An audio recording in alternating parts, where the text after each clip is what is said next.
Most people think foundation damage comes from old houses, bad concrete, or drainage problems.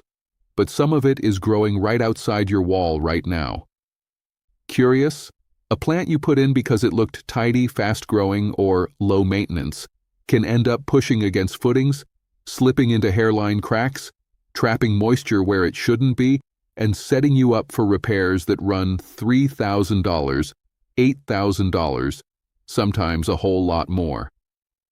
And number 3 on this list is one people plant on purpose for privacy, then regret 5 to 10 years later when the real size finally shows up. Excited? I've also got a bonus tip at the end that can help you catch foundation trouble early before it turns into a full-blown money pit. Hey Root Keeper, welcome back. And if you're new here, welcome to The Root Keeper, the channel where we learn how to grow smarter, spend less, and build gardens that actually last instead of draining your wallet every season.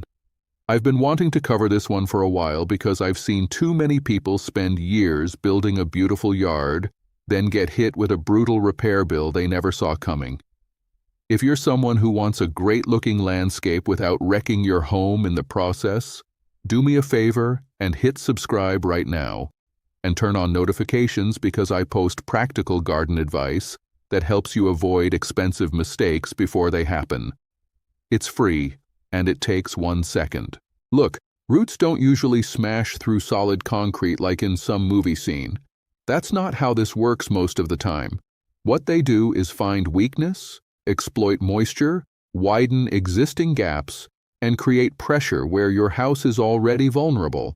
That's the part a lot of homeowners miss. Nurseries will tell you mature height, maybe mature width if you're lucky, but they rarely tell you what that plant is doing under the soil 4 feet from your slab. That's what we're talking about today, the plants that seem harmless until they aren't. All right, let's get into it. Starting with number 9. Number 9 is English ivy, the wall-hugging moisture trap. Now, technically, this one is more famous for damaging brick, siding, and mortar than for cracking a deep foundation all by itself, but it absolutely contributes to the bigger problem around the base of a house. Ivy like Hedera helix clings to walls, creeps into joints, and keeps areas damp for way longer after rain. That constant moisture around foundation lines, especially on older homes with small cracks already forming, is a bad combination. The vines can grow 30 to 50 feet if you let them, and the roots along the stems grip every little surface irregularity they can find. Here's what most people miss. The damage often starts above ground, but the moisture pattern it creates affects the soil below. And once soil stays wet in one area and dry in another, you can get uneven movement. That's when trouble starts. If ivy is climbing your home, don't just trim it. Remove it carefully and keep the wall base open and dry. But if you think that's sneaky, wait until you see number 8. This next one gets planted because it looks soft and manageable for a while. Number 8 is bamboo, the sideways runner. People plant running bamboo for privacy because it fills in fast, sounds nice in the wind, and can create a green screen in 2 to 3 years. Varieties like golden bamboo and black bamboo get sold like elegant solutions. Sometimes they are, just not near a house. Running bamboo spreads by rhizomes, which are underground stems, and those things can travel 10 feet, 20 feet, even farther depending on soil and moisture. They don't need a huge opening to cause headaches. The part nobody mentions is that bamboo isn't just pushing down. It's pushing outward, constantly looking for space, and that pressure can exploit edging gaps, patio joints, and weak spots near shallow footings. I'm not going to lie, I love the look of bamboo in the right setting, but the right setting is not 4 feet from your foundation. If you want bamboo at all, use clumping types and give them serious room. Better yet, keep them in a properly contained area with a root barrier at least 24 to 30 inches deep. Now, the next one is where things get more familiar. This is a shrub people plant by the front porch every single year without thinking much about the long game. Number 7 is hydrangea, the thirsty favorite. Hydrangeas aren't usually root monsters in the same way a willow or poplar is, so let me be clear about that. Their real problem is placement and moisture. Big leaf hydrangea and panicle hydrangea can grow 4 to 8 feet tall and wide, and they like consistent water, rich soil, and mulch piled around the root zone. Sounds fine until they're crammed 18 inches from the house, where airflow is poor, and the soil along the foundation never really dries out. Here's the trick. Foundation problems aren't always about roots breaking things. Sometimes it's the moisture cycle. Wet-dry swings in clay-heavy soil can cause expansion and shrinkage, and over time that movement stresses slabs and walls. Hydrangeas can contribute to that when they're treated like little water-loving pillows right against the house. I still grow hydrangeas. I just keep them well away from the foundation and let them be garden shrubs, not house accessories. Okay, this next one. I have a lot to say about this because it gets recommended like it's some magic privacy fix. Number 6 is arborvitae, the tight space mistake. Emerald green arborvitae and green giant arborvitae are incredibly popular, and I get why. They're evergreen, fast enough to feel rewarding, and they give you privacy without building a fence. But people plant them way too close to houses. Emerald green can hit 12 to 15 feet tall and 3 to 4 feet wide. Green giant can reach 30 to 40 feet tall and 10 to 15 feet wide. That's not a little shrub by the corner of the house. That's a future wall of roots, shade, and trapped moisture. Here's what most people miss.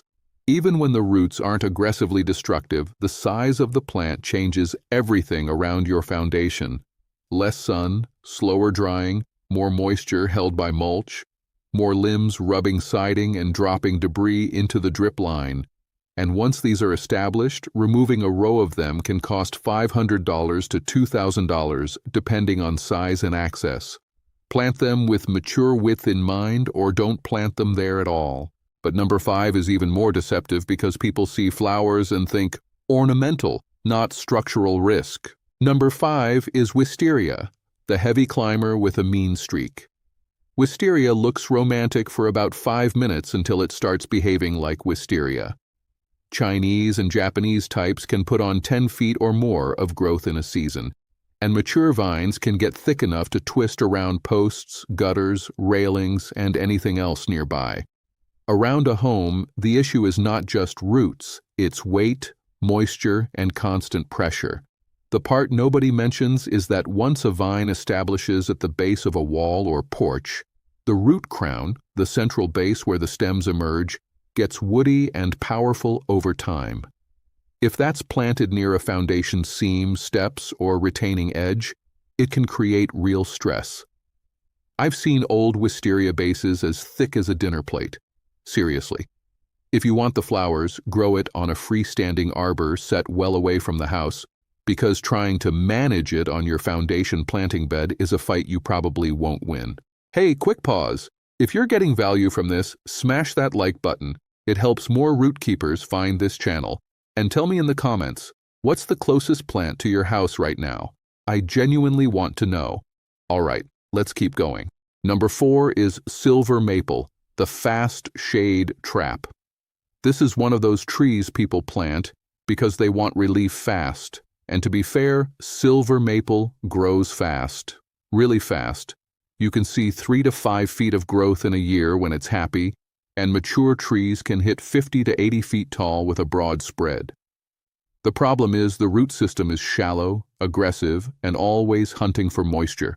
That means foundations, sidewalks, driveways, sewer lines, all fair game if they're too close. Here's what most people miss. Fast top growth usually means fast root growth too. That shade you wanted in 6 years comes with underground competition and pressure you may be dealing with for 40 years. If a silver maple is within 20 feet of your house, I'd be paying very close attention to soil movement, cracked walkways, and any new sticking doors or windows. Those little signs matter. Now, number 3 is the one I teased earlier, and this is where a lot of privacy plans go sideways. Number 3 is Leyland cypress, the privacy screen that outgrows your plan. People love leylands because they grow fast, often 3 to 4 feet per year in good conditions, and they can create a dense living wall in what feels like no time. But mature size is the part nobody respects. These things can hit 60 to 70 feet tall and 15 to 25 feet wide. That's enormous.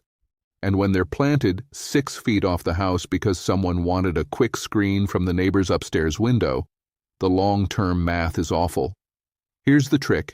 Even if the roots themselves aren't the most aggressive on this list, the tree's water demand and sheer size change the moisture profile around your home in a big way.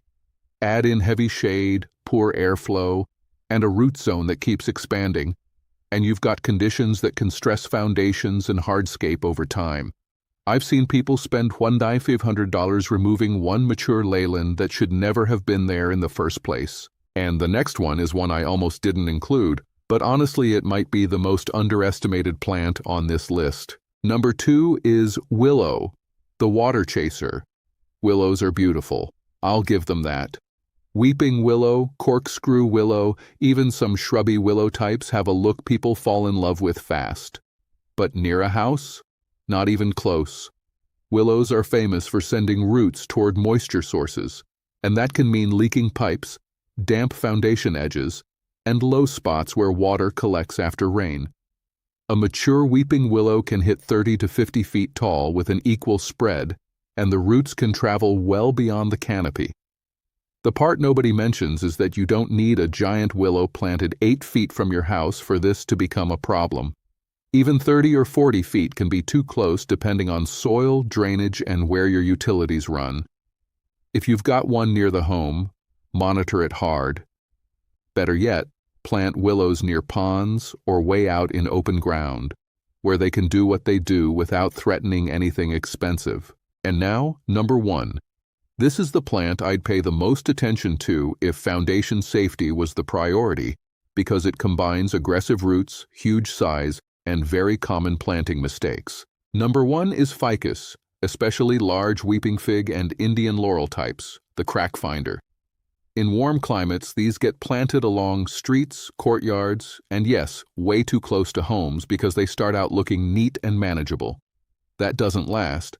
Ficus microcarpa and mature weeping figs can develop massive surface roots that lift pavement, buckle borders, and exploit every weak point they can find. We're talking trees that can reach 40 to 60 feet tall with roots that spread far beyond that. And these roots don't politely stay in their lane. They swell, thicken, and pry apart hardscape over time. Here's what most people miss. Once a ficus starts causing visible trouble above ground, the underground spread is already well underway. That's why this one can get expensive fast. Sidewalk lifting, cracked garden walls, damaged irrigation, and yes, stress around shallow foundations and slabs. In some areas, removing a large ficus and grinding the stump can cost $2,000 to $6,000 or more. I've said this before with other plants, but this one I mean it. If a big ficus is close to your home, don't ignore it and hope for the best. Now, for that bonus tip, because this can save you a lot of money, start using the half-height rule. I've been using this as a quick gut check for years. If a tree or shrub is expected to reach 20 feet tall, don't plant it closer than 10 feet from the house. If it's going to hit 40 feet, think 20 feet minimum, and more if it's known for thirsty or aggressive roots. It's not a perfect rule, but it catches a lot of bad decisions before they happen. If you already have mature plantings, walk your foundation after heavy rain and then again after a dry week. Look for standing water, new cracks, soil pulling away, or mulch staying soggy for too long. That little habit can help you spot a problem early. So there you have it. 9 common garden plants that could be putting your home's foundation at risk right now. Here's what I want you to do. Pick 2 plants around your house this weekend and check their mature size and distance from the foundation. Just 2. Start there. If this helped you, share it with someone who loves landscaping but may be planting way too close to the house. And if you haven't subscribed yet, what are you waiting for? Hit that button. We're building something here. Tell me in the comments, what plant do you think gets misused near foundations more than any other? Keep growing deep. I'll see you in the next one.